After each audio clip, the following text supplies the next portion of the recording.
allow the children. It's okay. It's okay. Off your mind. It's okay. Off your mind. Chai! Now wow, people wey suppose talk truth to power don't off mic. And if we talk, now 500,000 they go summer us, call them hate speech.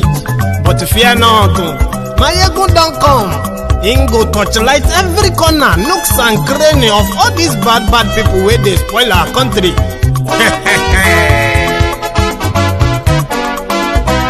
So my people make we laugh, oh yo yo.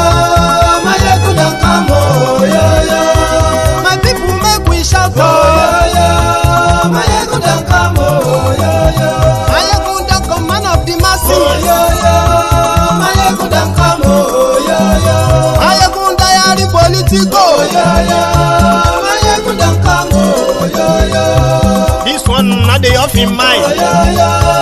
Maiyegun don't come, oh yo yo. And in the touchlight every corner, oh yo yo. Maiyegun don't come, oh yo yo. Okay, some people be they holla say they want the power. Chai, them be promise us say we go get light and power. Nah. Them hustle sote they can't get the power. But now they know they do anything with the power. Every day, dollar just they get the higher power over naira. See them talk say make we off mind. But thank God say Maiyegun don't come. So my people make you laugh, oh yo yo. Maiyegun don't come, oh yo yo. My people make we shout, oh yo yo. Maiyegun don't come, oh yo yo. Maiyegun don't come, man of the masses, oh yo yo.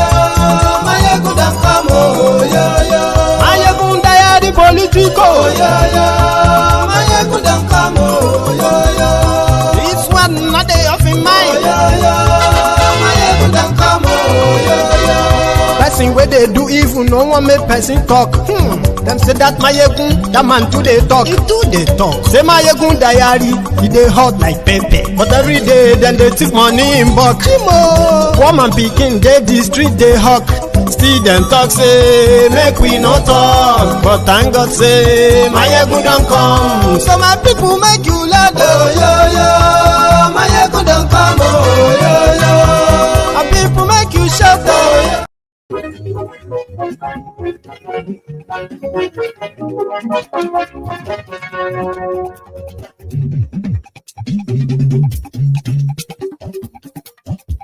Hello there.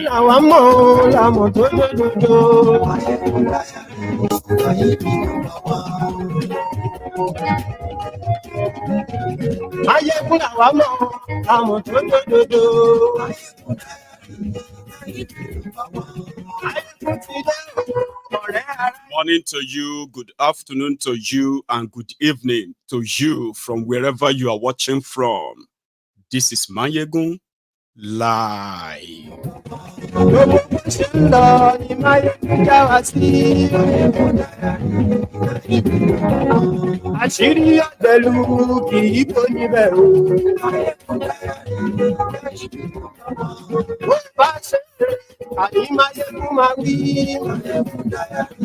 They shifted your shege by 2 days.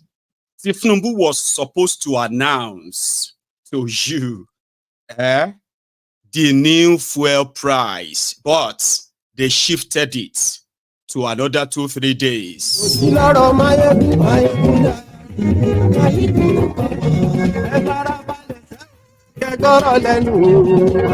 The rumor has it that the petroleum pump price in Nigeria may be going up to 900 or 1,200, and people are already panicking again.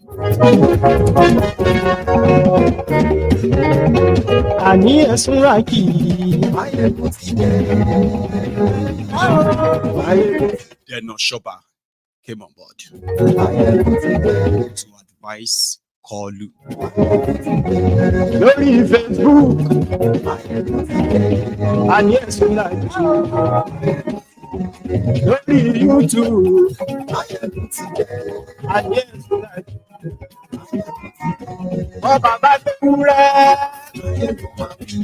Thank you so much. Read the caption of the broadcast. Read the description of the broadcast as well. Share the broadcast. Invite your friends and invite your not so friendly friends. Tell them.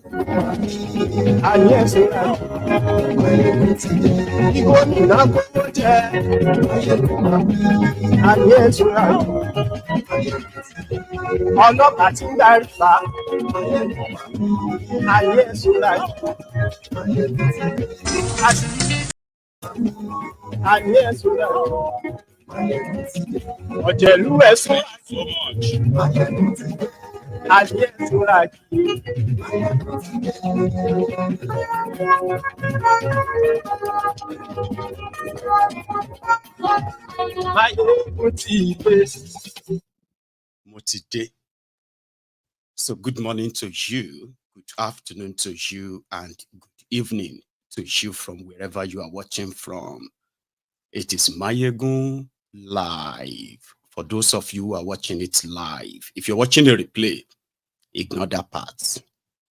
But this is live anyway. So thank you so much for joining me as usual. Your offering is your liking the broadcast, okay? This will be after you have read the caption of the broadcast, the description as well, and then share the broadcast. That's so important as well. Do that if you can, if you haven't already. And thank you very much as you do. So you are welcome to the Temple of Truth as usual. And this, last night, the news sort of, there was a memo, okay? So in that memo, right, you know that subsidy is gone. You don't expect Tifnumbu to come back and tell you that they are paying money on subsidy. Abi, that's the deal. That is why everything has gone up in Nigeria, except your minimum wage. They said everything has grown wings except salary. Oh, but that is for those who are collecting salaries anyway. You remember 7 months ago, they said subsidy was gone. So which means the oil importers, those who are bringing fuel to Nigeria, they can sell at whatever price is profitable for them. Okay? Now, Tifnumbu, who is not paying any subsidy, should not have any problem with that. Okay? Initially, when they removed subsidy, remember when they said, oh, subsidy was gone, they went behind you to start subsidizing dollars for those they call their friends, oil marketers, so that, they would not blame the Naira dollar exchange rate that is not stable. They will not blame that for the increase in the petroleum price in Nigeria. Voodoo economy. They were also banking on Dangote refinery that will not start working until maybe 2025 or 2026. But they continue to put it in the media that Dangote refinery is receiving millions of crude oil. Okay, no one is asking why is it just receiving crude oil and there is no single production. But we know the story around that anyway. But they are kind of banking on that. At the same time, they are also banking on the Port Harcourt refinery that is far away from completion. But they continue to present these two, that they will be the helper to Nigerians. That's what they told you. They said the moment they removed subsidy, and Dangote refinery start production, Port Harcourt refinery start production, Nigeria will no longer need to import fuel. You remember that was what they told you, Abi? Now, the Dangote refinery, Port Harcourt refineries, are yet to really start any work.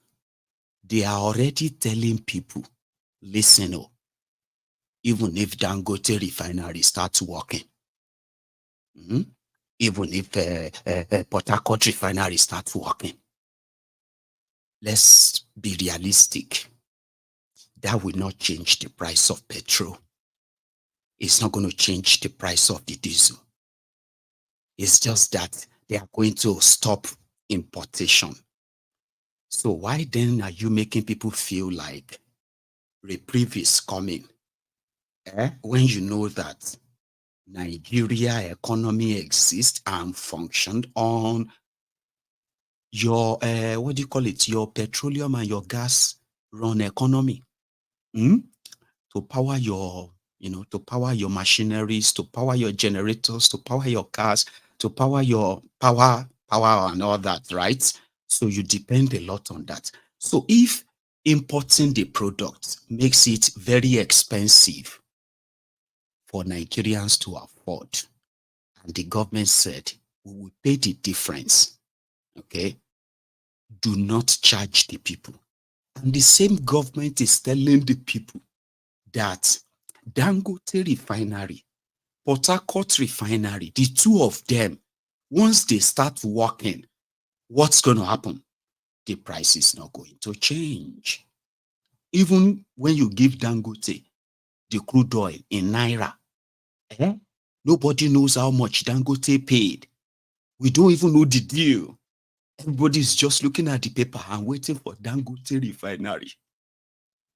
So a memo came out last night.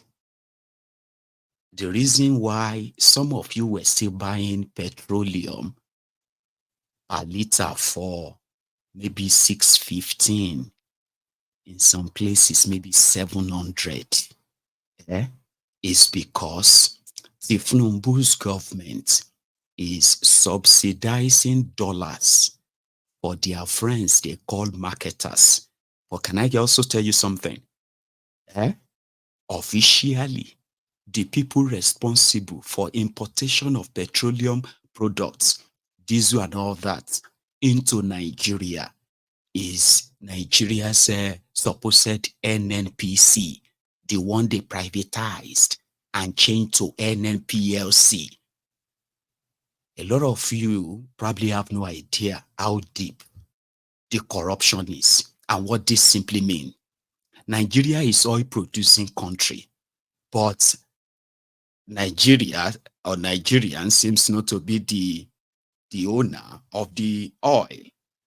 The oil is owned by some cabals who give themselves some power by selling the National Petroleum Corporation to themselves, using the money they stole from government, and then they are still holding the title of those that can, who have the right to bring petroleum product or other products into Nigeria. Remember, from public to private, but still functioning as public institution. NNPC or PLC, that's what they call themselves. Now, you see the abracadabra within that petroleum sector there. Here is the point. Instead of saying we are paying 2 trillion, 3 trillion for subsidy, let's tell the people that we have removed it. But we promise you, the petrol price will not increase. How? What do you mean? Like, if I go to Sweden, or I go to Niger Republic or somewhere, I refine the crude oil and I bring it to Nigeria, and it's going to cost 1,300 naira per liter. So you, government, why would you tell me I cannot sell it? I have to sell below my cost, production cost or landing cost. It doesn't make any sense, but they make their people believe that, don't worry, we remove the subsidy, the price is going to, but they are changing that now, okay? Because according to them, they are marketers. Who are these marketers? Who gave them licenses? Who is paying them? They said their marketers have now come back to say, I say, this is not going to work anymore because we still need to bring another product to Nigeria now. We can no longer cope with that exchange rate.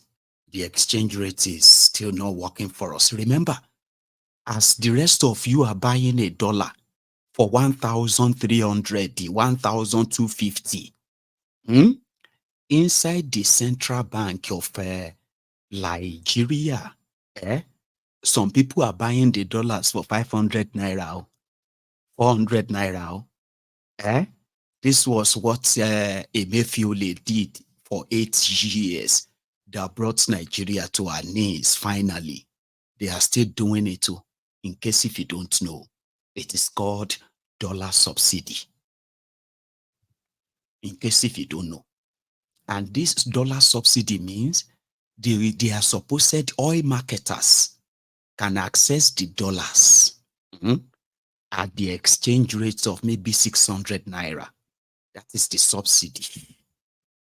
So Nigeria continue to bleed while they continue to pay themselves using different names, different titles, but the same job. So the moment the dollar runs out and they know they will need to bring, so what will they do? They will just ruffle the feather. What happened is, okay, we just have to, we have removed subsidy, Abi. There's nothing much we can do, but we can assure you that we are talking to them. Abashik, make I tell you what happened last night. Last night, the supposed marketers, the representatives of government, which is Tifnumbu, the Kiyari of NLPLC, they sold NLPC, Nigerians didn't even know. They sold so many of those government, infrastructures and all of that to themselves. Some of you don't even know. Land, oil block, anything sellable. They were selling them to themselves, using the stolen money, your money, to also buy the government properties. They are renaming them, doing all, maybe they are the government. If governments, if you start a business, and government says your business is illegal, here say it's going to be illegal. Now then be government. So if they say something is legal, it is legal. If they say it's illegal, it's illegal. For example, terrorism is legal in Nigeria. Activism is not legal. If you go and do one activist anyhow, you go end up in their gallows or dead. But if you are a terrorist, they don't really kill you just to keep scores. You are likely going to be very wealthy, like you have in Nigeria today. Okay. So they had a meeting where they said, it's like we are not going to be able to meet up with the dollar demand. Because the dollar, those are the marketers, so asking the people that no dollar. If there is no dollar, that's a problem. That's a problem because all of our stock, we have finished them in December. All the new stock that we are bringing in January, the least we can sell them is 1,200 naira per liter. That is where the rumor of 1,200 came out or came by. And a lot of you are currently still wondering, they don't bond them well. If they try them, Maiyegun, they don't bond them well. You be like this guy, where somebody will, you be like this guy. Abi. See, I tell you, I tell you as they go. Papa, who say this is Allah? What do you confidently make government do for the matter? The government help us now. I beg. See, if they don't do anything, Sham, we gonna rob, unless if they do something, they don't get work. I tell you. Rob, you know say police go. Life game. Where they go? Where I get for children? Wife the house. No woman don't know anything. From where are you like come behind? From where to here? If I lie, I die. Allah. Are you like come here? I mean, are you like from where? Because see, next 2 months, if you know there, I will carry gun. I tell you, I will carry anybody. Tell government if they don't repent as you dey go now. Kàsàkàsà ń bọ̀ lọ́nà ẹ tí rí nǹkan kan. I know some of you even danced to that at the time. Abi shebi you are Maiyegun, I don't bother. Made them try that nonsense. I say okay. The day that Kalu, with no plan, no nothing, said subsidy was gone. Subsidy gone. From 165 naira per liter of petrol, it jumped straight to over 600 naira. You were expecting them to give you palliative, Abi. Then they begin to share money. Abi food. Abi what have you. At a point where you waited and waited and waited, you realized that you are on your own. Poverty increased. Businesses folded up. Because in case if you don't understand what this simply means, Abi, now if the thing can't jump from 650 to 1,200 naira per liter, it could be. Let's kind of be real. To those of you who knows what this means, or it go favor you and favor your family.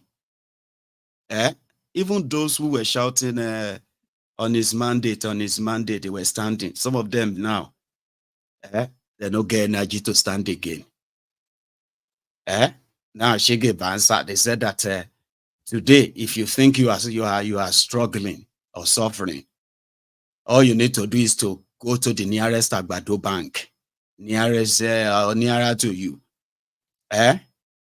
You need to go as soon as possible. Any Agbado bank closer to you. Go and claim your own Ronu card. Here you get.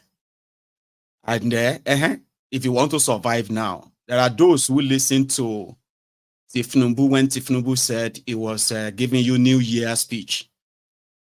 At least for those who listen, they said this was Tifnumbu's economic vision on your screen. Now, when you have somebody like this and you begin to say, God can change anything from anything. Hypocrisy. So they met with, when did this now pop out? They said that the government is now looking at maybe, okay, if they can make it like 900. You understand, right? They've already told them it is going to cost 1,200 naira per liter if those who are bringing fuel to Nigeria should at least make profit. They say it's no longer profitable per se.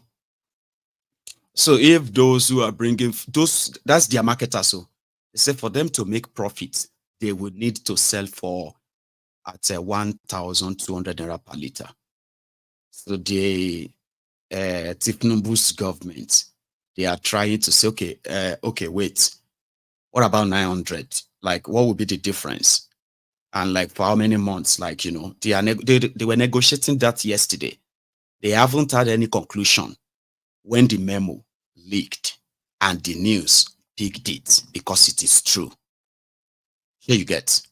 So it is either they quickly use part of the money, the one they just collected from the Afrexim Bank, that is Africa Export and Import Bank, is different from the African Development Bank, So they just gave them $2.7 billion cash, according to the news and official news. So currently, the Central Bank of Nigeria that received $2.7 billion cash. They will need to, one, quickly set aside how much they want to give to their friends and for how many months. And that is why they can hold it off. They can hold the increase. They can hold it a little bit for like maybe 2 months. Once they share the cash, the dollars, gone, then bang, breaking news. The petroleum is so and so, and your diesel. They said if this is implemented, the price of diesel in Nigeria will jump to 1,900 naira per liter. I think it is currently 1,300 per liter for diesel, Abi, with this current arrangement. Except Tifnumbu and his gang quickly give some cash to their friends in the name of dollar subsidy, to hold it up for like maybe 1 month or 2. Ladies and gentlemen, if they tell you that you should ignore the news of the fuel price increase and all of that, ladies and gentlemen, Maiyegun is telling you, you listen to them, you will wake up tomorrow, you will wake up the day after, and a bag of rice will be 105,000 naira. Oh yeah, write it down. Start writing this down. It's not hard, it's not tough. A bag of gari will probably jump from whatever it is right now to over 50,000 too. A loaf of bread of 500 naira probably will jump straight to 1,000 naira. And on and on and on and on like that. That's how everything will jump, including your rent, including your school fees. Remember, they have removed subsidy on education. I don't know if you remember that, in case if, I'm sorry, I'm not kind of trying to make you feel bad or sad, but sometimes you need to live in reality. It is when you know what these guys are up to.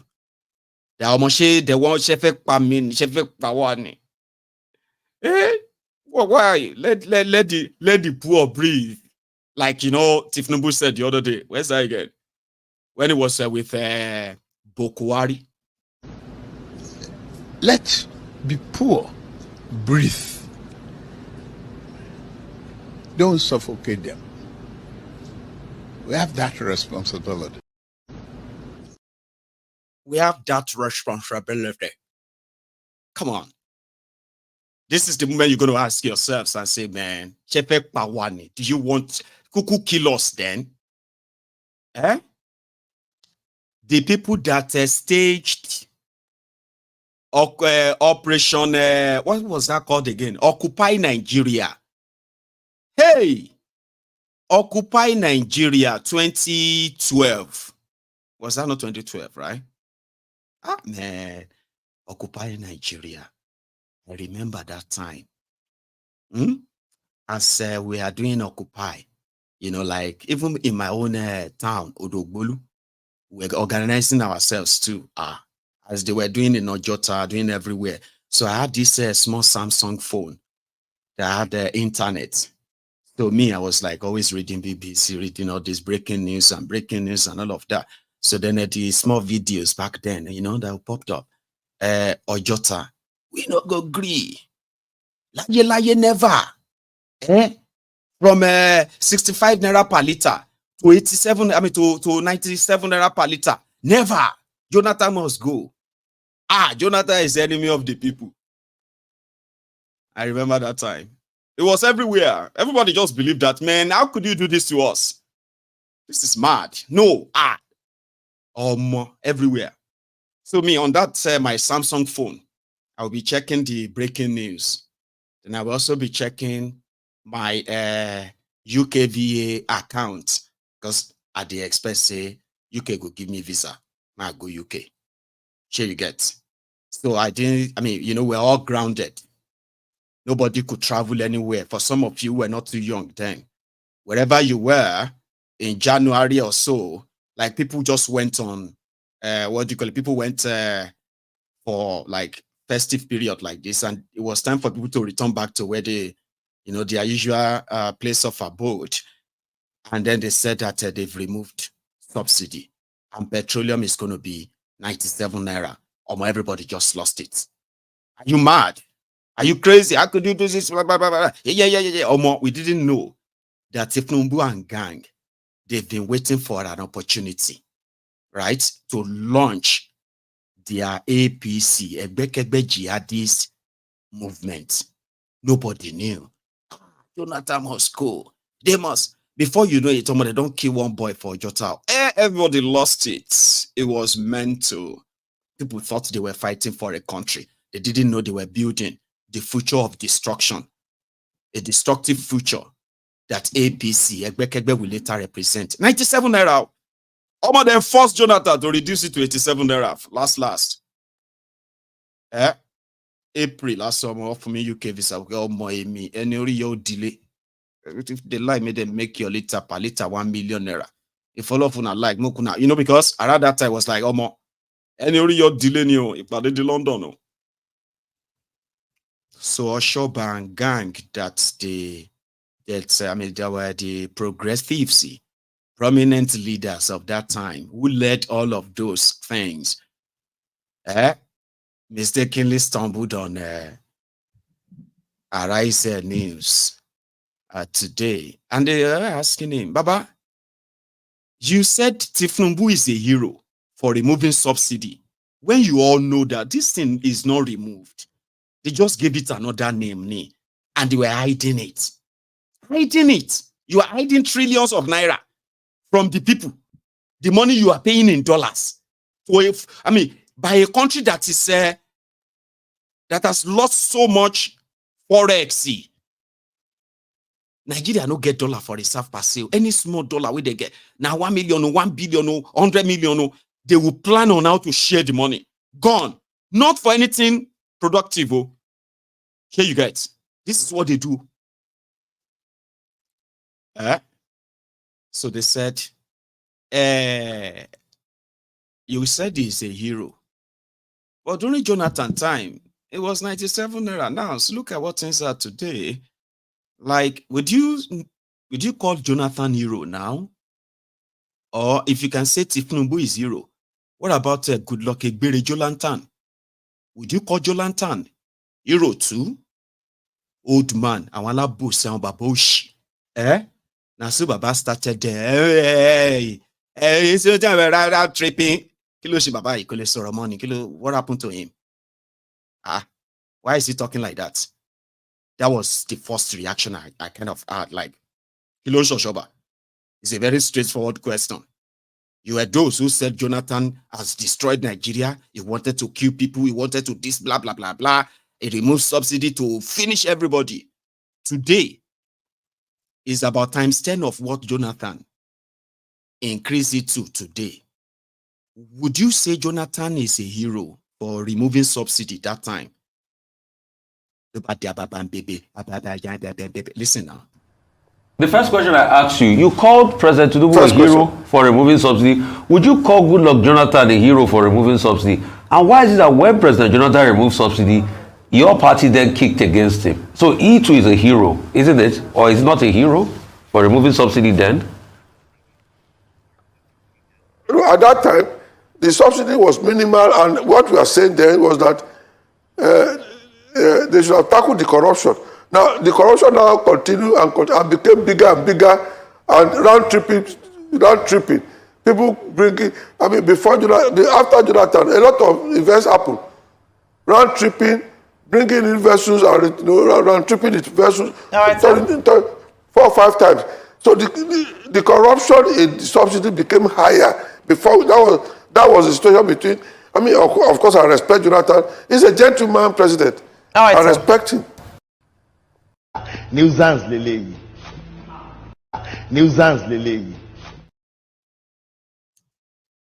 You know what they say? When you see an elderly man that started doing that, round tripping, and it became somebody who couldn't talk anymore. But we know, we know in Yoruba land, culturally, okay, the royal fathers, they are considered as next to God. They cannot be wrong. Yeah, royal fathers, kings. So we call them Igbakeji Orisha, next to the gods. Do you imagine when you kind of make a mortal like you, human being like you, and say he's next to God? And traditionally, yes, he is next to God. He cannot be wrong. Then the same tradition, the same culture says, if that king should violate any single part of the tradition, he must kill himself.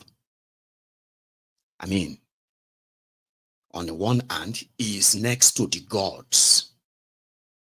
On the next hand, he is just a mere mortal. If he cannot keep the rules of the gods, he should kill himself, or they will kill him. That is Yoruba culture. To let you know how strong we respect positions and elders and elderly people. But in that same Yoruba land, when it used to be kind of like a thing, before they used money, and the bastards in Yoruba land, the Omoalis, grew old. When they grew up, they tried to twist the culture and the tradition. So, at first, they started with Olowo lagba o, Olowo n sọ̀rọ̀, tálákà ló ń idea. That is on Yoruba. When people say, when the rich people are talking, the poor must keep quiet. Do you not know that he who has money is elder, is a leader? God that gives a young boy money has put him in position of elder. So money became the God of some of our people, courtesy of the criminal leaders like this. So they started demanding respect, like the normal, responsive elders and leaders. When they go wrong, when they kind of show their hypocrisy and the rest of that, they don't want to be held responsible for it. They will quickly remind you, do you not have a father at home? How dare you talk to me like that? Forgetting the fact that you are older and stupid does not earn you any respect. In Yoruba land, there is a saying, tí ọmọ olè bá da aṣọ àrán borí, tó wọ gold idẹ and chain idẹ, tó wá ń wa mọ́tò tó ń dán yìnrìnyìnrìn bí góòlù. Let me say that in English. That when a thief or a criminal dressed elegantly, royally, dressed or garbed in a royal robe, gold chains, walking on the golden floors, and driving gold-plated automobiles, you should never respect them. Remember, everything owned by a thief is stolen, not his or us. So when the criminals who have taken advantage of the public gives themselves some level of entitlement, call themselves elder statesmen, and you look at the country that they were supposed to be the elders of, and you have to shake your head and be like, God damn it, man. Does this country have elders or leaders at all? Or just dealers, bunch of rogues who still think we are in 1970? Oshoba is one of them. they will pretend not to understand a question sometimes, or use the usual dribble, bulu, blah, blah, blah nonsense just to avoid taking responsibility. According to him, Tifnumbu is always very sad. Oh, he's such a very sad man. Every time you talk to him about this, he's always very... Oshoba, listen to this.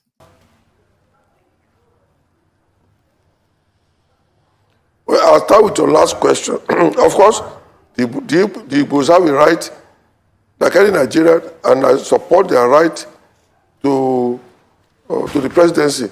I have explained to you that we are lucky. By 1st of June, the whole system had been set up to totally collapse. That's what I'm telling you.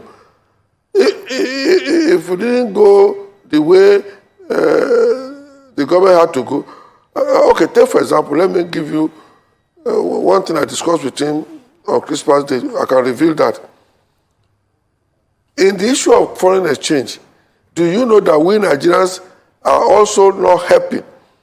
The amount of money out of the system, me as a grassroots person, as a journalist, and you know my area is investigative journalism, even ordinary drivers, ordinary vulcanizer, they are changing their little naira to 50 naira, 50, they'll keep the $20 at home, $50 at home. You see, the confidence that everybody lost before Tinubu came in spilled over into his administration. I've had to tell him, I said, look, Mr. President, can you do something? The amount of money out of the system is enormous. What can you do to encourage people? I even told him, go as far as saying, well, look, ICPC, EFCC, stop querying source of fund. Let them bring all this money that they are high. Even the scarcity of naira. I told him, I said, some people are keeping, even the new naira note that was supposed to be in circulation, some people are keeping it, and they are selling it at event center, party centers. We Nigerians ourselves need to change our culture. I can tell you, he is in pain. And when we talk to him, I can see the pain in him. So you see, as I said, it's only 7 months.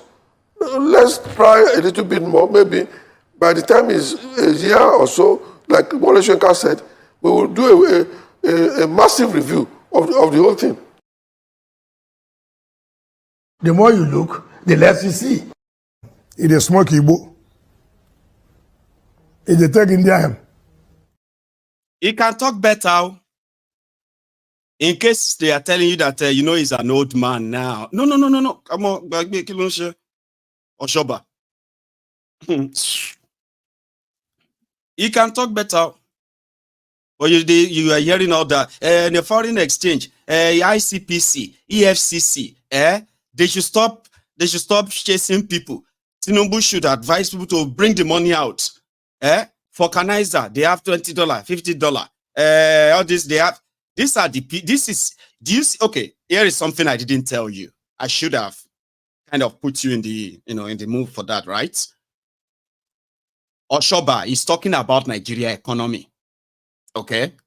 And as a investigative journalist, okay, he used to be a journalist too, that man, before he became governor, right? So as an investigative journalist, Oshoba, okay, is like just put Tifnumbu and just imagine Tifnumbu and Oshoba having conversation around the economy in Nigeria. Imagine what that conversation is going to be like. That's the people that are determining your lives. God damn it, man. Nigeria. A lot of people believe that there could never be anybody worse than Bokuwari. Tinubu is like, hold my cup. Let me show you that there can be worse person than Bokuwari. Listen to me. I know a lot of you might think we are showing you and kind of saying all of this because we don't like him. Number one, there is actually nothing to like about him, right? Then number two is proved us right. Okay? That he is a failure. APC, Egbekegbe represent failure. But do not feel cool typing, you will cry for 8 years. Come on, calm down. A lot of us are prepared for that. We are prepared for that. We know where it's going to end. Okay? And by the time they are done, all right, there's one thing we can guarantee you. Okay? There will likely be no Nigeria anymore. But I will also tell you what that means later. Don't worry. Don't feel good. Like you are feeling like what? You are feeling good. You are typing. You will cry for 8 years. You will cry for another 4 years. There's nothing you can do. It's your press is. I get it. Cry. Are you not looking around? Are you not seeing those who are really crying? Or are you the type that when Maiyegun is on, you come for your therapy? Lagos Abobakus, Oshogbo Alimajiris, the humbled slaves, the sophisticated morons, the crumb eaters, the crumb chasers, the all-risers, the ass lickers too. A lot of you come here for your therapy. If Maiyegun no turn up, some of you go enter market, or sometimes even worse. I've had people who have told me that Maiyegun, it's not as if to say I don't know what you are saying is true. Okay? But the fact that it is APC or that or APC this and that, and we just believe that may all of us perish. And all of us will see eventually perish. So Maiyegun, when you come on like that, you will just use your platform to relieve our own frustration too. That's what they told me. They said they come here to relieve their frustration. It's not because they don't know that they are affected or they are not, you know what I mean? Like, they come here because MaiyegunsDiary Politico is like the therapy platform for them to come and remind everybody that whatever you say, whatever you like, now die everybody do 8 years. Soon now, you begin to see some of them when you say 8 years, you see have 7 years. You see have 7 years, 5 months. Yeah, 7 years. 7 years, 5 months. Very soon, that thing is going to be like a curse. You know these guys, you know these people, Nabi. They will squeeze you until you start bleeding and sweating blood. So when somebody tell you that, now 8 years, you're going to go take face this thing. Even you that is defending them today, is that thing will soon turn to curse. That you yourself will be like, now God punish you. God will never let us wait for 8 years. And 8 years, let me figure, songbani, back and 40, back and 40, back and 40. Now people will go pay. Now those will go remain. So those who can't remain, who can't get sense. Unfortunately, those who will go get sense that time, they will be the strongest humans. Because there are many people that the effect of 8 years of Bokuwari has run them mad and they can never recover. 8 years of Bokuwari destroyed families. Yes, there are people who will never recover from the trauma. When you add 8 years of Tifnumbu to it, you could but those some people are like Kogi body. Here you get. Even though we might all be kind of worried, like, how are we going to survive it now? How are we going to do all of this story along? For God's sake. As everybody is trying to wonder and all of that, right? There are people who will say, it no matter, they go still rough farm. In 2031, they will still be here. And say, about how strong you. Hey, chairman. They will. Hey, you lasted Bokwari's 8 years in Nigeria. You lasted 8 years of Tifnumbu. Baba. Again, something like that too. And I mean this. You might be laughing. It's not funny because it is going to be God. Like I said, imagine where Tifnumbu and the Oshoba and maybe Bisia Konde, imagine where the three of them are discussing economy and security or the unity of Nigeria. How can we unite Nigerians? Imagine elder statesmen with this mentality, and they are telling you, we are doing, Tifnumbu is is working to unite Nigeria.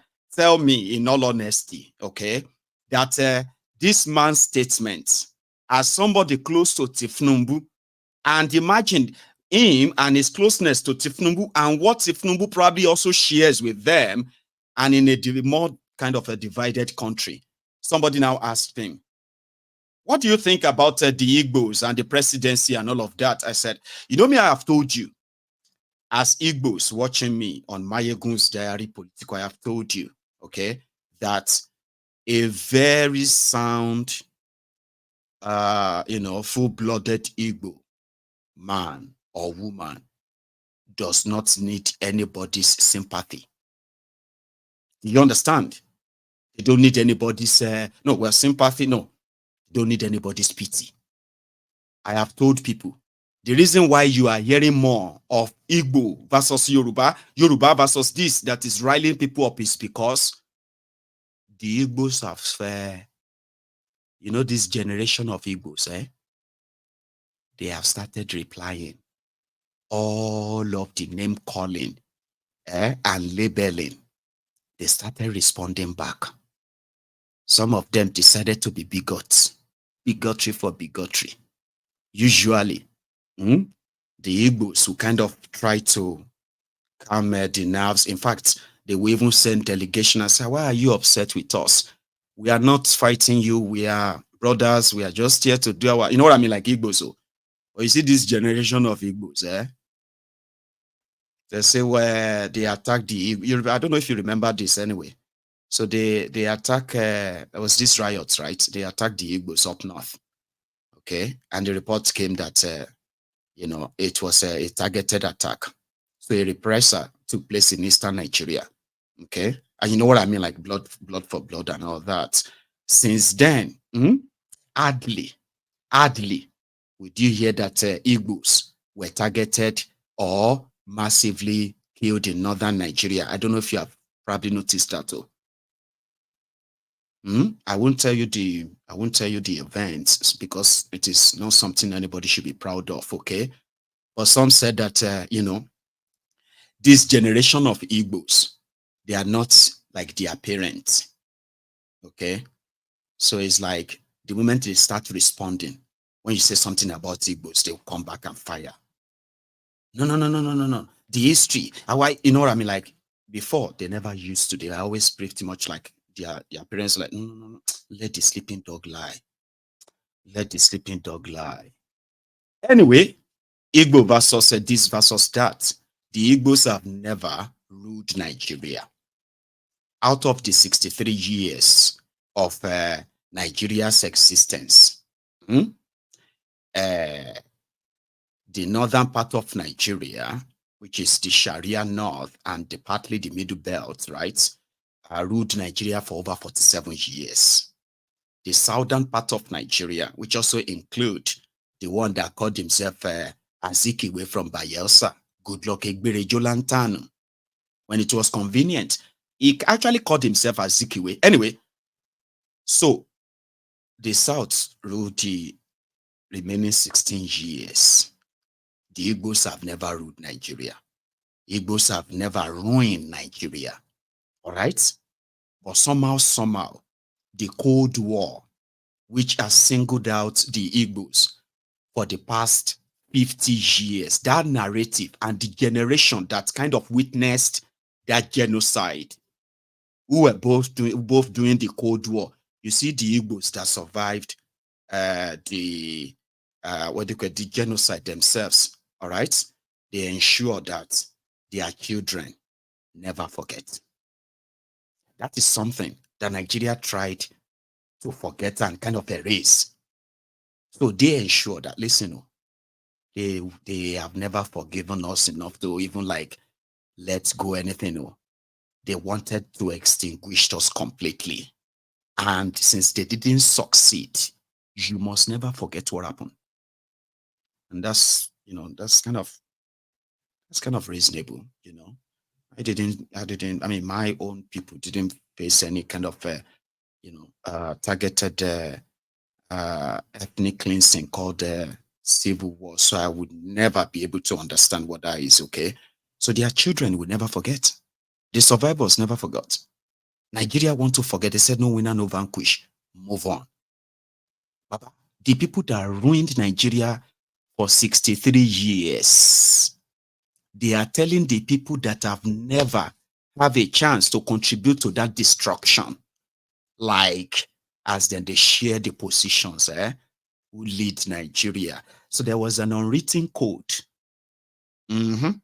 unwritten code during the Cold War, which I believe still exists today between the rest of Nigeria and the Igbos. So the Igbos are the target. So the Cold War that continued to this day, the narrative is the Igbos must still convince the rest of Nigeria in order to rule Nigeria. So if an Igbo man says he wants to be president, war. What is wrong with these Igbo people, self? They always like to want to control. Want to be president. Is that how to be president? You cannot even, you that is always so arrogant. How can you say you want to be president of Nigeria when everybody don't trust you? How? I don't understand. I mean, let us be honest. Igbo man must build bridges. Meanwhile, they have so many Igbos who have been building. The majority of them are professional bridge builders. Now, one of them be this last. Oh dear. I built this country. I employed 13,800 workers. People employ nobody, and nobody asks them their source of wealth. I have 3 factories in Lagos, Nigeria.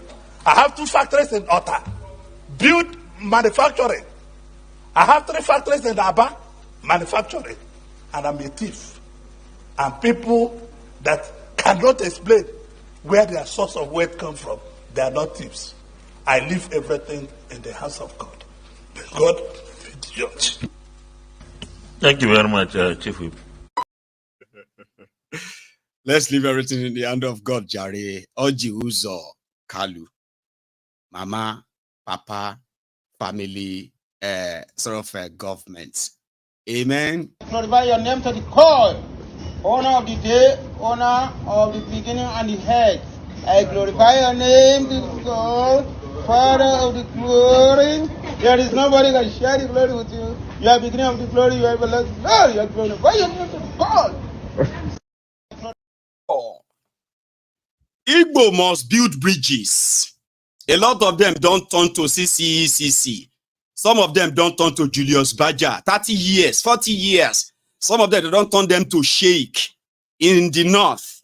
Some of them, they have turned them to Igbakeji Otumba in the west. They have been taken every 30, 40 years. They will tell you, I have been in politics for 40 years, but never build the bridge that will satisfy the likes of Oshoba. Somebody will not get any business. Oshoba, journalist. Then Oshoba, politician. Then Oshoba, Oshoba, governor. Then Oshoba, godfather, whose children are also leeching off the people of Ogun State, like a confessor, Wole Soyinka, the Wole professor, the confessor. These are leeches, even though they are like old people, but they are leeches. So Igbos must build bridges. Elder statesmen. Make money, and the state government, I can.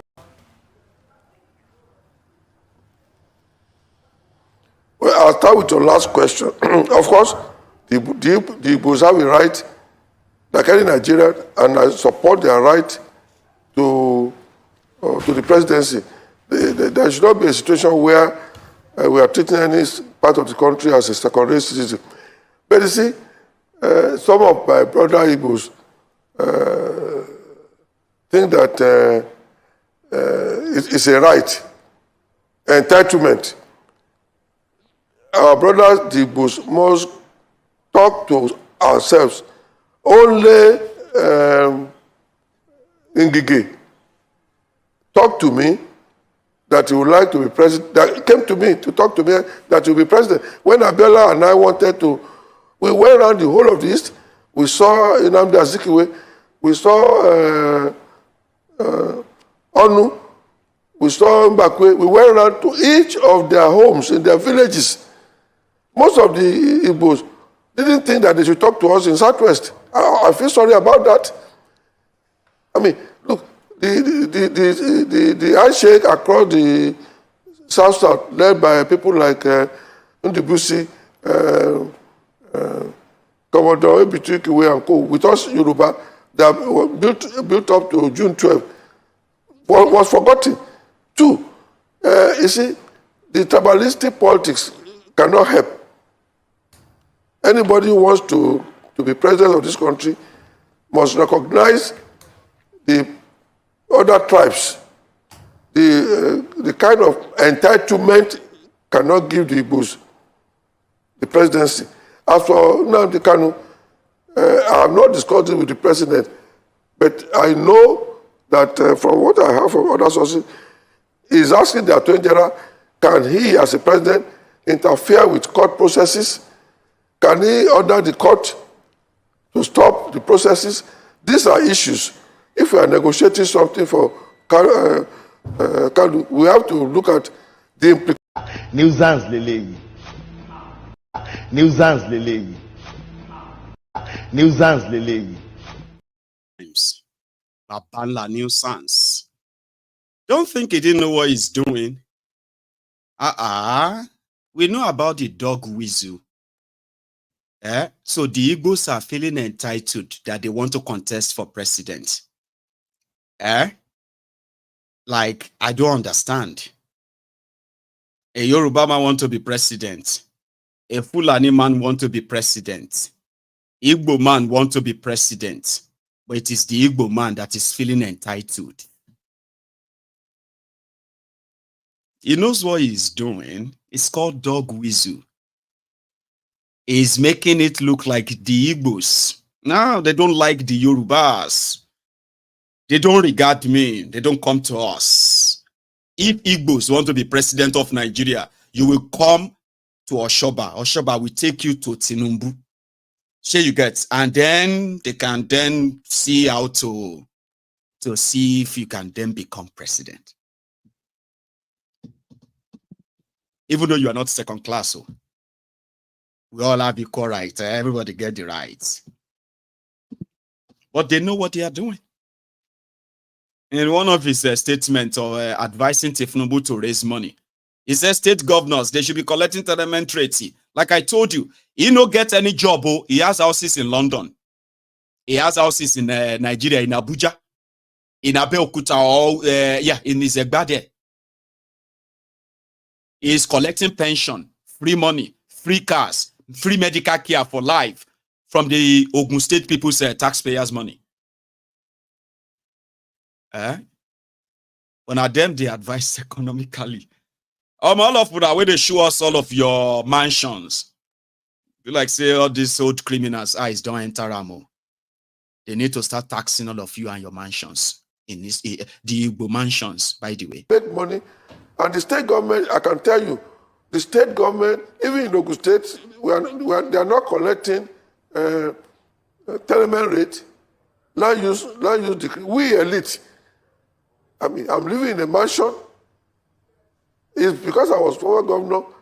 I pay my rate up to, I have to ask them, They don't even send me notices. But I mean, Governor Dakwabiadu is now trying to now computerize the system, where you have all the land, and then this is the way to make money. In London, I have a house. I pay council tax. Demand is always the demand from me. There are many ways state government, all those of can make money. All those of us building mansions in Southeast, mansions in many parts of the country, we should be made to pay tenement rate, ground rate, and everything. So I can tell you the state government need to be up and doing in a way that even we, the elites, who are just changing government, are dead.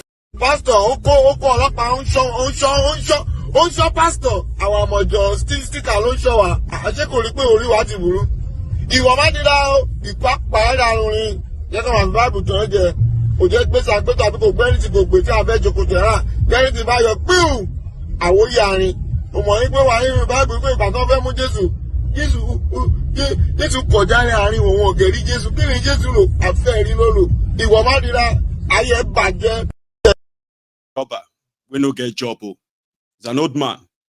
Oshoba is about, what's his age now? 89? No, 79. Very dubious character. Very dubious old man. Probably don't give a damn about anything per se. But Igbo mansions? I mean, why didn't he say all the mansions in Abeokuta? All the mansions in Lagos? So somebody said, Omo, they demolish all of our properties from Lagos, Igbos. And they tell you, say, go back to the east, go back to the east. When I don't go back to the east, they won't follow and enter that east too.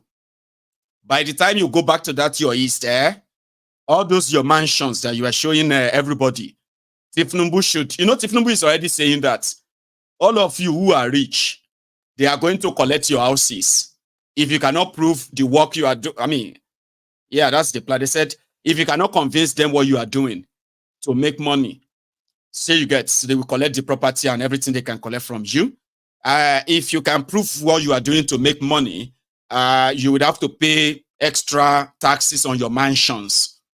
So all of you now, we have your business in Lagos, your mansion in the east.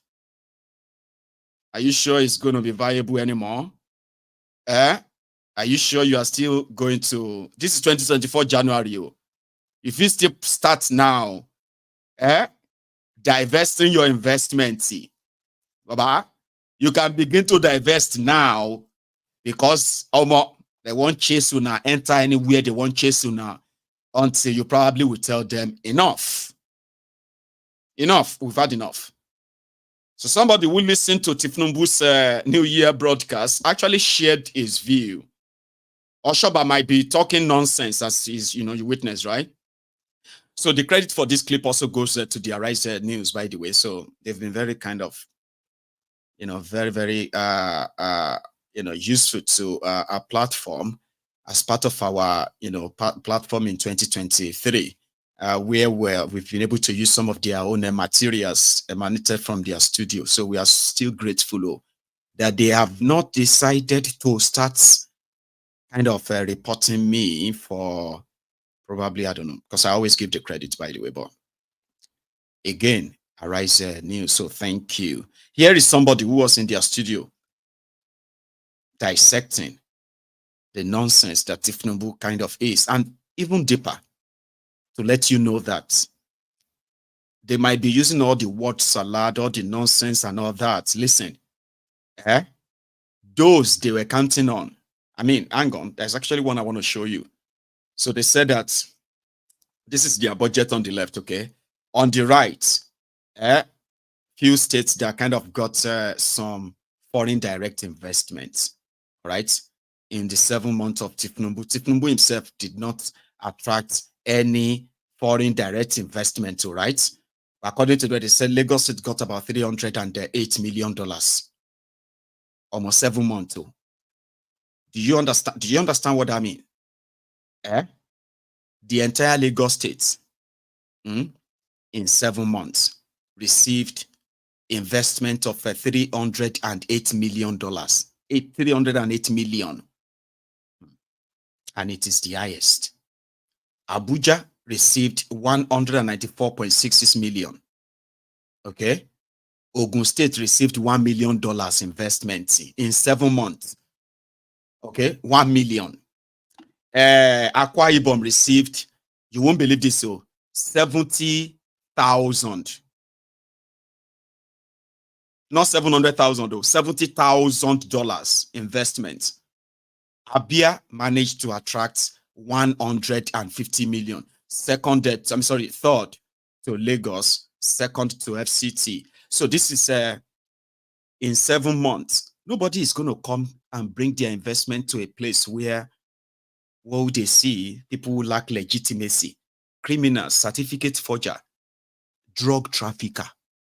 I mean, let's go to that studio. This guy.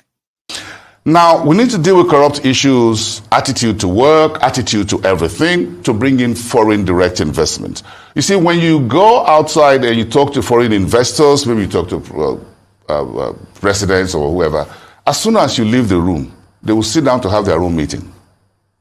That's how investment works. It's like applying for a bank loan. As soon as you walk out of the door, the credit committee will sit down to have their own meeting. As Bosun's application, what do you gentlemen think? What is his balance sheet here? Does he have, how much does he deposit in this bank in the first place? If my deposits in the bank is almost a sub-zero and Bosun is here to ask for $1 billion, a billionaire, they're going to say, he doesn't even have deposit here to start with very well. What is business? They're going to start scrutinizing your credit application, loan application in your absence.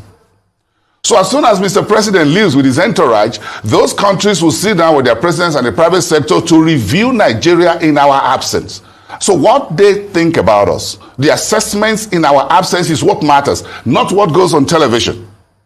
So the decision is not made through those handshakes. Decisions are made after those handshakes to say what is the reality, what are the realities on ground in Nigeria. Mr. President of that country, his minister, they've spoken, we've heard them. Now what do you decide? It's like looking for a wife. Now you guys had this bachelors, whatever. The first thing is that you come, you bring palm wine or whatever. I'm not going there. I just okay, I'll take that back. But again, the decision is made to either give you the girl or not after the suitor's family had left.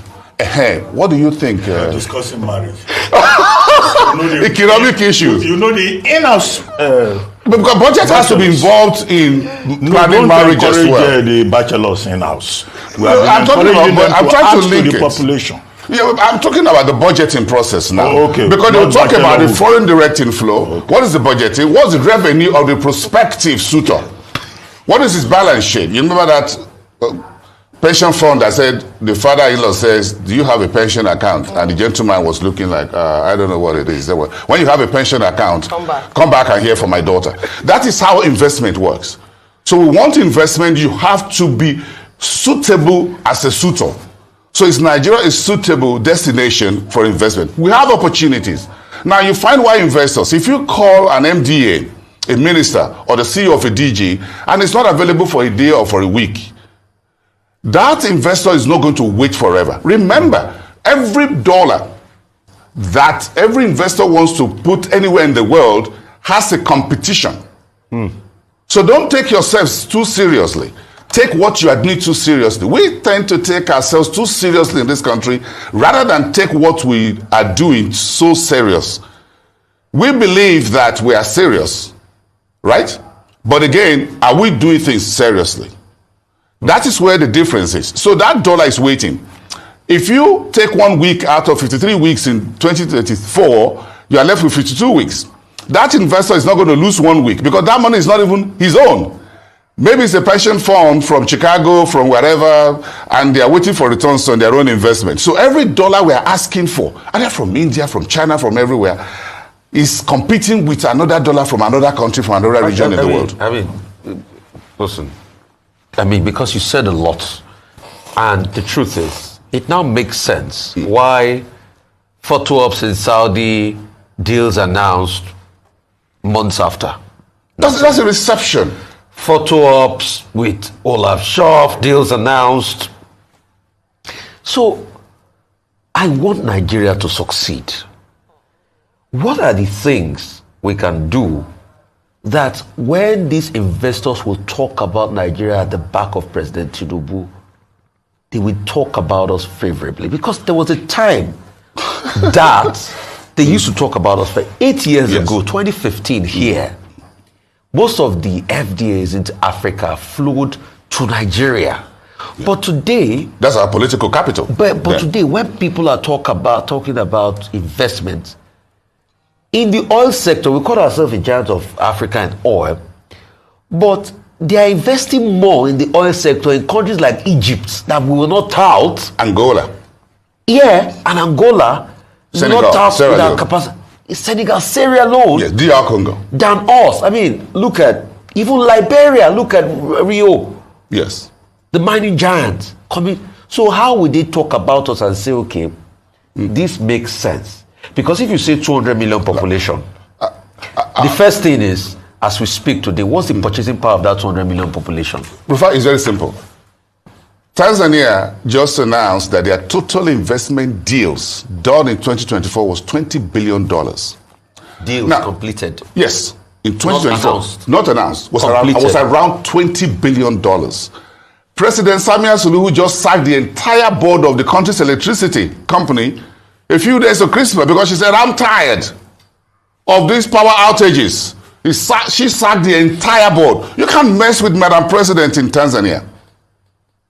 Hold on a second. That's not over yet. If you look at the island of Zanzibar just next door, which was part of it, look at how investment flows is going there.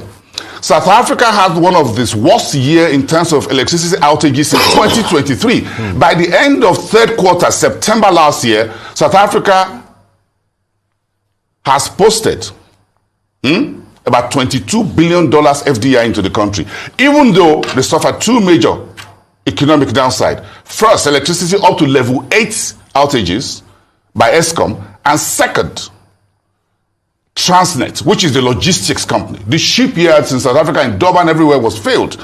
The national rail line was in trouble.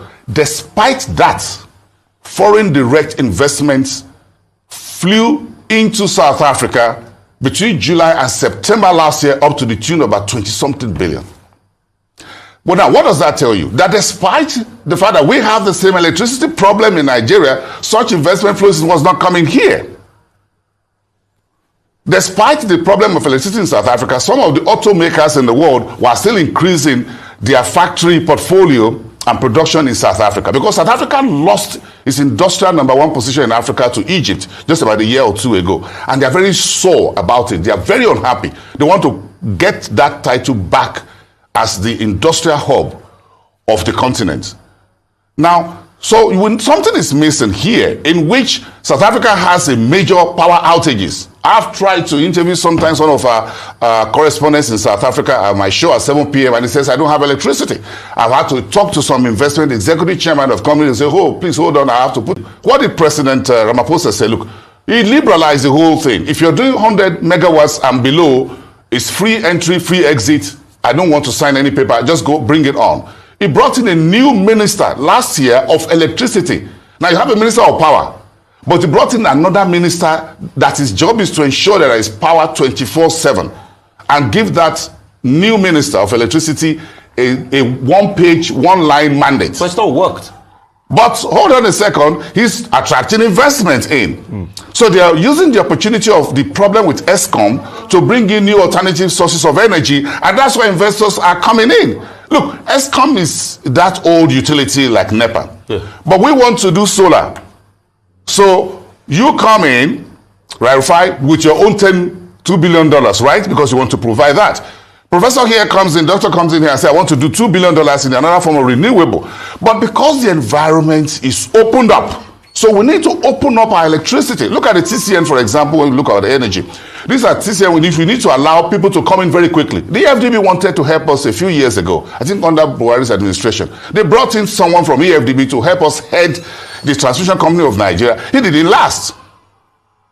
So we need to open up. When we say you are open for business, and I used this illustration yesterday, an Igbo man, when he says he's open for business, he's not just opening the doors of the shop. He is there, sitting down there. He is chasing customers. Okay, boss.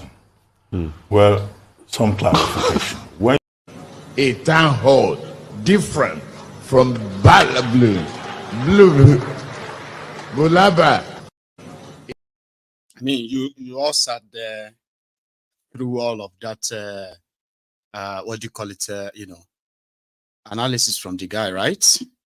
And you are there, you are like, man, what could be the reasons why, despite all the photo ops, to India, to United Nations, to all these places, right? Dubai, France, and all of that, including Germany. How come all of this did not attract some real investors to bring in their own money to come and invest in the areas that they know Nigeria needs serious help? Like you have seen all the pictures, they have announced billions. I remember when they said that what do you call them?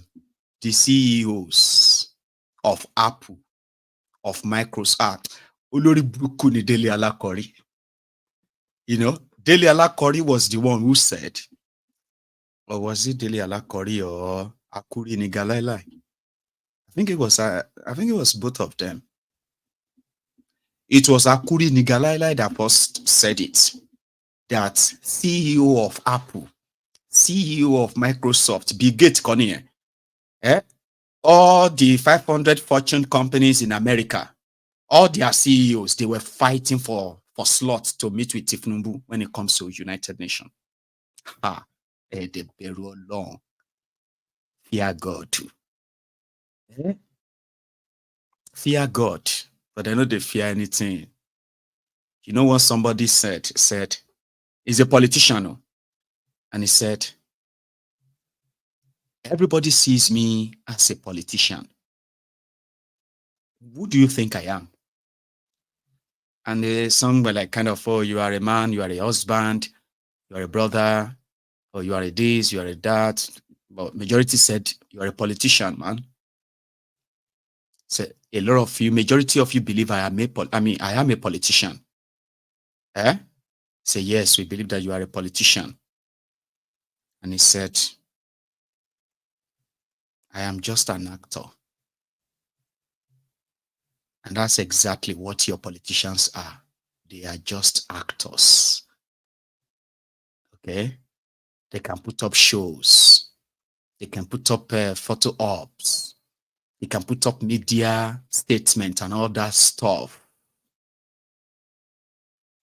If you pay attention very well to what they are doing, you realize that they are doing absolute fuck all. Nothing. Sure you get? That's why your politicians can be anything in front of the camera. Anything and everything. Because they are mostly actors who just act the role and pay themselves. Sure you get?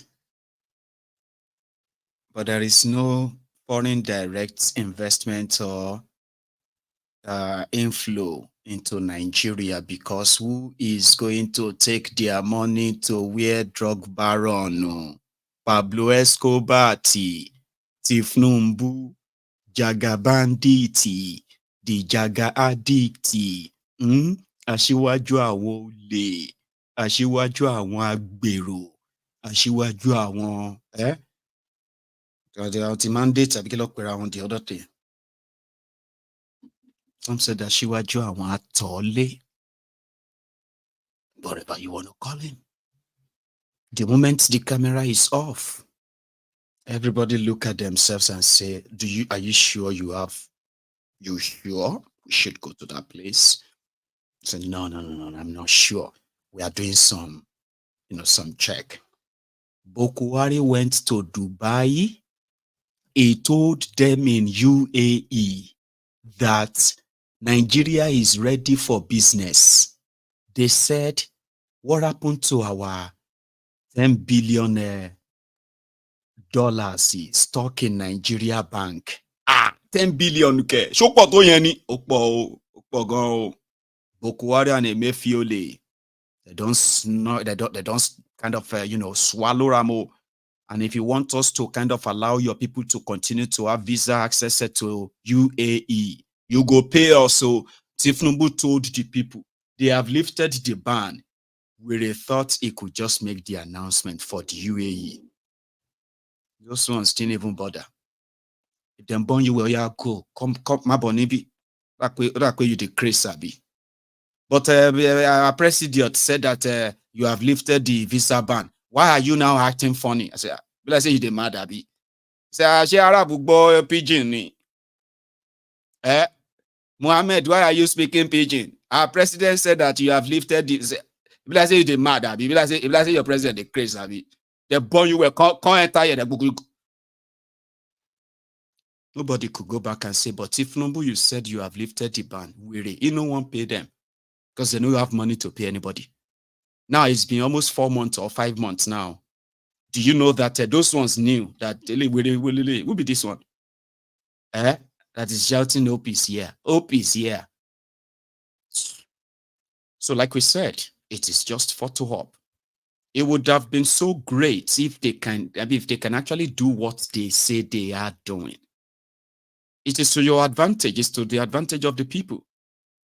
For example, look at that guy that is currently doing the Minister of Interior or something. That guy that is doing some of this stuff around their passports now, like trying to make your access to a passport easier than it used to be. And some people are actually saying, no, they are seeing some improvements in a way, something visible. Okay, that eases up the burden of the people. If they do it, I will say it. Do you understand? But it's not because they say they are doing it when you know they are not doing it. And you know the consequences of them not doing it, but telling people that you are doing it. So everybody could just be like, come on, who is really mad among us? What is the combination of both?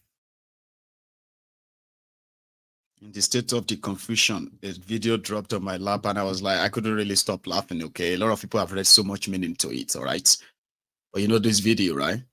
It's the military recruitment in Nigeria, all right? And what makes the video more kind of interesting is because we started seeing how do Abdullahi, how do Zakaria from Sokoto State. From Osho, the local government, Sokoto State, Abi Kaduna. And some people were like, why are the Lagos Abobakus, the bad idiots, the bad starts, said they are protecting their Lagos, the ways that they were supposed to have been recruited into the army. 50 million youths that were supposed to go recruit in this army. Some of you will come here to come and defend Tifnubu. I don't even know why you are still free. Why there she since Sam Pisano? This is 2024. Majority of you are useless. You are not useful to your parents. You are not useful to your neighbors. You are not useful to yourself. Majority of you, waste of space in. Why are you still here? Anyway, when I now saw this, people started shouting, Lagos Aboba, where are you? They have taken over Lagos. But it is just the usual corrupt system that they run in Nigeria. Iboletigbo show the local government Kadunori, show the Lagos in. Watch this. Show the local government. Most of them cannot speak Yoruba at all. I don't know how. Where's the second one? Also from Oshodi, local government. Nigeria is so corrupt, which I regret the day I was born in this country. It's unfair. This is unfair now. This is unfair. Nigeria is so corrupt, which I regret the day I was born in this country. It's unfair. This is unfair now. This is unfair now. Lagos Abobaku. Hey, imagine if that's the Igbos, the ones you were raised to hate, because you also believe that the Igbos were raised to hate you. Some of you are kukunelari kokompase. Some of you don't know that. All of this, all this Igbo versus Yoruba nonsense is political. There is nothing special that you say as Yoruba, living in Yoruba land, as some Yoruba, we have a special privilege, indigenship, what did they call that? Indigenship. As a Yoruba indigene from Osho, the local government. Do you know what it takes to be indigene? You are useless. At indigene, at citizenship, at everything is useless. But they trained you, all right, to hate the people that have nothing, not even a single contribution to your miserable existence. But to you, you are fighting for, Yoruba, we must defend the Yorubas must not. The Igbos are our number one enemy. Oloshiwo. Zuberu niyen lati Ikoshofe local government. Where some of you are busy doing social media banditry, Facebook ads many. Zuberu, Kamoru, they are the people who are joining the army from the local government that you will reserve. Even though Kolu once said that 33% unemployed. And we are competing with armed robbers and the bandits to recruit from the youths who are unemployed. 33% unemployed.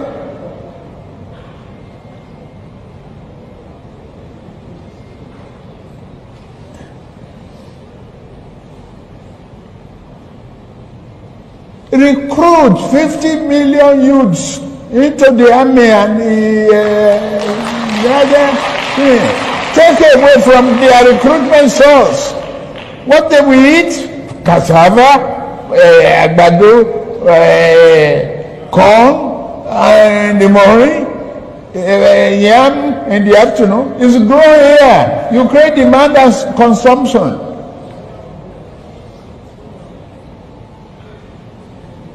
For over 5 million army of boot camps.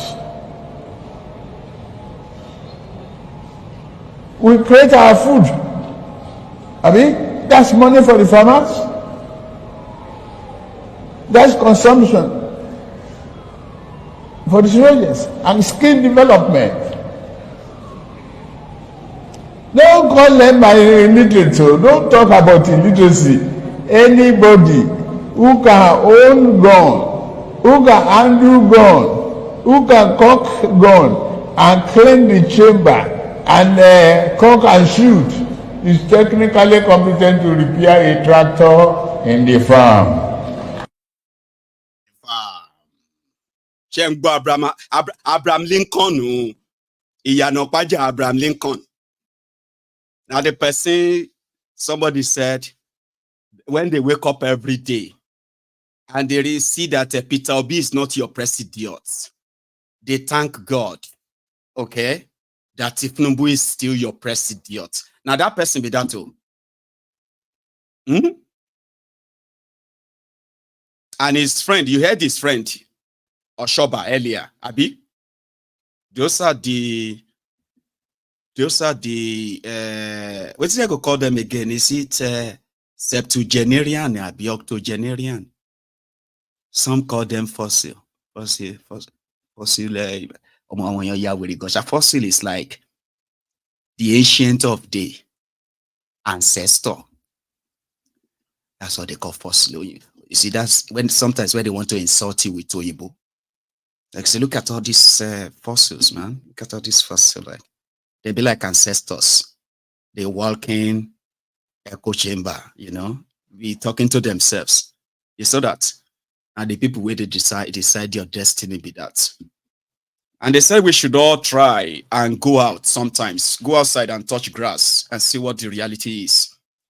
In case if you have built a bubble around you, according to the APC propaganda. I don't know which stage your own madness is with APC. And I don't intend to know. But sometimes you need to go outside there and touch the grass, okay? And realize that the world where real people exist, before you guys start to try to contaminate them, right? It doesn't revolve around criminals who are using you to stage tribal, ethnic bigotry, as much as it is, right? And indeed, Nigeria, according to people, they said Nigeria is big. I mean, sorry, it's kind of further and bigger than the border of Ore, because a lot of you have no idea how many of our own brethren who are also hacking their own living all over the place, including in Igbo land. Somebody caught them and they had the charts. Sorry about the clip. I hope you'll be able to pick this. Enugu, where we have our brethren too, the Yorubas. Sir? Good afternoon, my brother. What's your name, sir? My name is Okay, Mojewa. How long have you been in Enugu? I've been in Enugu more than 10 years. More than 10 years? Yes. And you're Yoruba, right? I'm Yoruba. Okay. In the course of doing business in Enugu here, is there any sort of discrimination from within the Igbo people here? There's no discrimination. No discrimination, no differences. Everybody is just going about their business. Everybody just is about his own business. No discrimination. You feel loved here. Okay. Okay. Is it Igbo? No, this one is not money.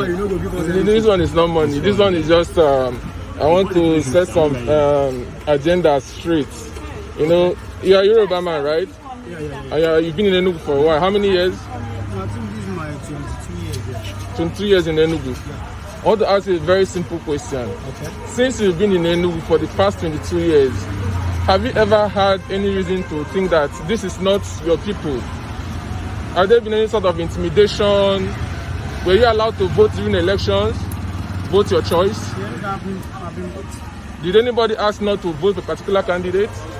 Well, they have been pressed, but not by force. Not by force. But you know the way they did it. Yeah, to colonize you. Like, mobilize to convince you. But if you have conscience. But not by force. Not by force. Nobody asked not to come out to vote. Where I normally cast my vote, such has never happened there. But we hear a situation of whereby they force people not to vote the candidate of their choice. In Enugu here? Yes. No, my point is, as a Yoruba man, yes, you've been in Enugu. Being that trial, or is it because of that trial? Yes. Whether no, I have not. Do you love it here? As an Igbo adage, they say everybody to be born hours. You even speak Igbo. So I live here. This is where I live. Any my daily bread. I think I will say that Enugu is good. Okay. Do you feel? I want to know do you feel at home? Do you feel like this is not my people? Has there been any sort of I feel at home, but sometimes there are some people who have never gone outside who discriminate. But let me say like 80% I feel at home. And one thing is, anywhere you live or you reside, if you can be able to speak the dialects, they will come back and pass on yeah. You understand? Okay. For me, I can say that I've never feel any major intimidation that's because I'm a Yoruba man. Apart from like a joke that you this Yoruba man. Jokes, right? So that's just that. But I've never feel any major intimidation or discrimination. And you've been here for 22 years? I've been here for like 22 years. Wow, that's nice. You married from here? No, I'm married from West.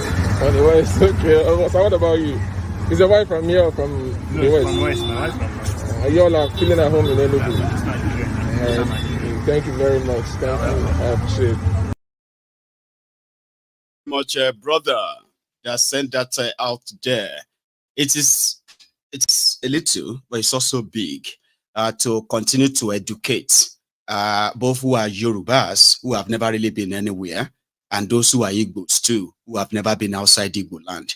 So we continue to let them know that when they begin to play those tribal cards, those ethnic cards, they are not doing them because of you. They wanted to keep spreading that, hating on yourselves. And at the end of the day, everybody actually loses. Because when you can't, I mean, when you are at each other's jugular, right? So the criminals are united, all right? So they know you will never have a chance to challenge them. So we need to continue to kind of share, contents like that, where you ask people, how do you feel? Do people even know that there are thousands, hundreds of thousands of Yorubas who are currently living their lives in eastern part of Nigeria? Then they would develop another reason. They must respect us. We know who are those behind there who are pushing you through all of that. But I have a kind of a saying, right? With time, a lot of you, you will swallow your tongues when bigotry will become something that's not something of pride anyway, but it will be something that will be a lonely road for some of you. But for the criminals, the politicians who are milking it, Igbo versus Yoruba, Usa versus Yoruba, this versus that, and all that, right? You can continue to milk it. But with kind of information like this, we hope a lot of you will begin to see beyond all of the divisive rhetorics that a lot of you have swallowed. And you're waiting for the time you're going to unleash them. Clips like that to kind of enlighten you and enlighten those of you who have never really been outside the border of your region. And to the rest of you who have been everywhere, and you are still pretty much like so bigoted with what these politicians are spewing out or making you spew around, well, we may not be able to help you per se. But posterity will be kind to us and say, we kind of played our parts. So I am going to, I was going to take calls, but I'm thinking, should I not? But I'm like, let's take calls, okay? So to everyone who is a part of this broadcast tonight, if this is your first time, thank you. You can subscribe to my YouTube channel, okay? And help us grow that too, right? And if you're watching me on Facebook, okay, good enough. Like I said before, Facebook won't let you see my clip. It's only probably like 1% or 2% of you that are currently seeing the notification to join me. So go to my YouTube, join that. There are many other things there that are currently in the off thing, right? So I'm going to take a quick break. Now, when I get back, I will take calls. The number is on your screen. Use it. It is WhatsApp and direct calls too. I'll be back in a minute.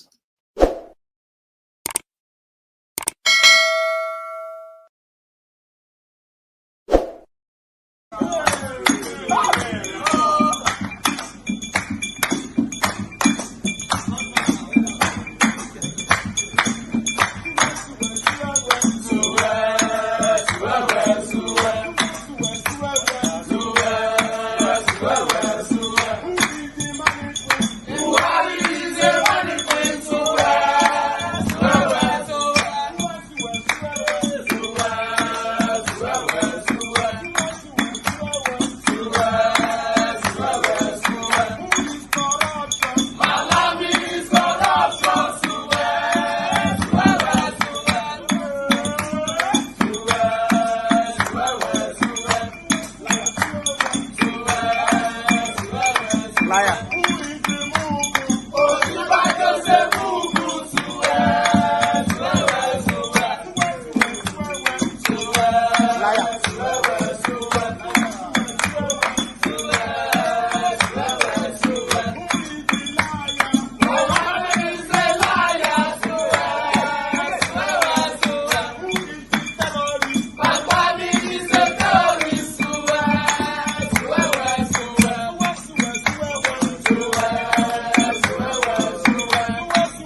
Thank you. And yeah, I sort of left a part out, which is probably nothing that much. Okay. So now people are beginning to say, you know, what's going to happen if they actually officially increase your petroleum pump price? What are you going to do? NSC will give warning strike. A lot of you will react like for 2-3 days. And then everybody will move on. But somebody said, no, Maiyegun. People are not going to move on like that. I was like, Baba, we have seen it. Do you think they don't know how they kind of, oh, sorry, I just missed, sorry if you are the one who was calling in there that I kind of ignored. Sorry about that. So you can possibly put it back up, okay? So like, what are you going to do? They know. They will just roll it out like, you know, it's a rumor. Oh, it's a rumor. Oh, is it true? They don't bond them well. No, it's not true. Oh, it is. Then they will just give it like extra few weeks and then bang. By then they would have mobilized all of the propaganda machine, everybody to begin to bamboozle you, begin to ask you dumb and stupid questions. They will have no clearer answers to your questions. You just have to go out there and find out what effect their decision is going to have on you. Here you get now. So some people said that people are just going to ramble for a minute and then they're just going to probably just move on. I was like, are you sure? Because it depends on, you know, it's actually, well, I wouldn't say. But for me, like somebody said that let them try it. We dare them. I was like, if you don't, you better don't dare them. Because some people don't believe that a lot of you could still be very quiet for 7 months when nothing concrete has been put forward for the removal of their subsidy and all that. Yeah. Anyway, guys, I'm going to sort of, I've been trying to walk that line, but for some reason, right, it seems I'm having problem with it. So when calls gets through, all right, it's automatically kind of get cut off. I don't know why. And if you have been trying to get in and it's kind of busy or engaged, I wouldn't know why still. Okay. So I thought we could take calls. Maybe we should take it some other time. Okay. Right. So what I'm going to do is that I'm going to call it a night and just have it at the back of your mind that I will make it up to us. This is not going to work. Okay. So thank you. And yeah, don't leave without at least, you know, liking if you haven't already. So yeah, if you just join us as well, you can possibly watch this from the start. But listen, you need to forward probably the first 5 minutes of it if you are the type who don't like, you know, the long music and the wait. Okay, I will see you some other time. Good night from here.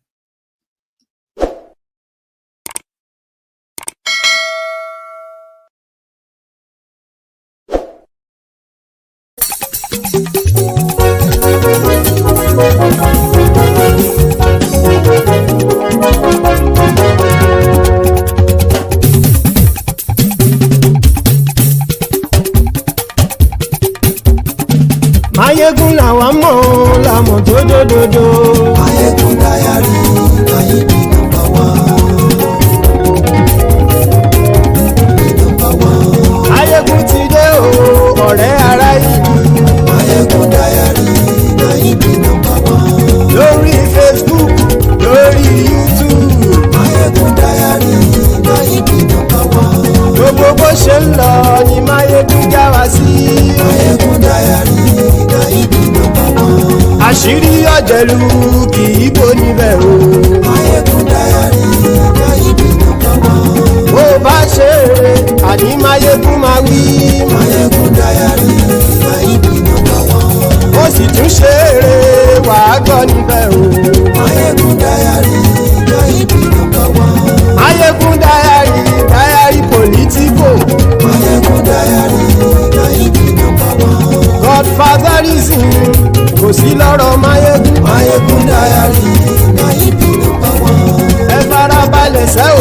kẹ́gọ́rọ̀ lẹ́nu o. Maiyegun Diary na you be number one. àní Maiyegun làwa mọ̀ o làwa mọ̀ tó dòdòdò. Maiyegun Diary na you be number one.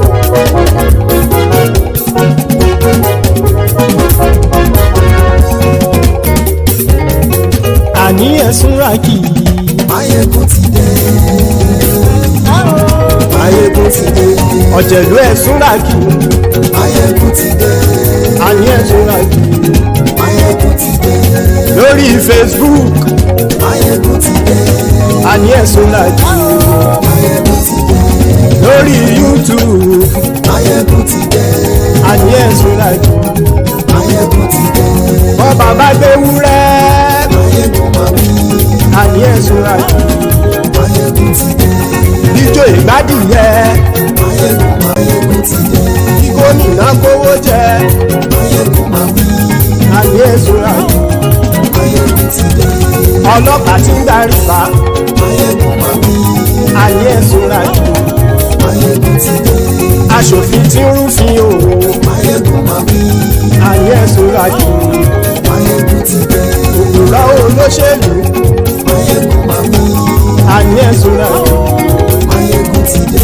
ọ̀jẹ̀lú ẹ̀sùn ràkì. Maiyegun ti dé. àní ẹ̀sùn ràkì. Maiyegun ti dé.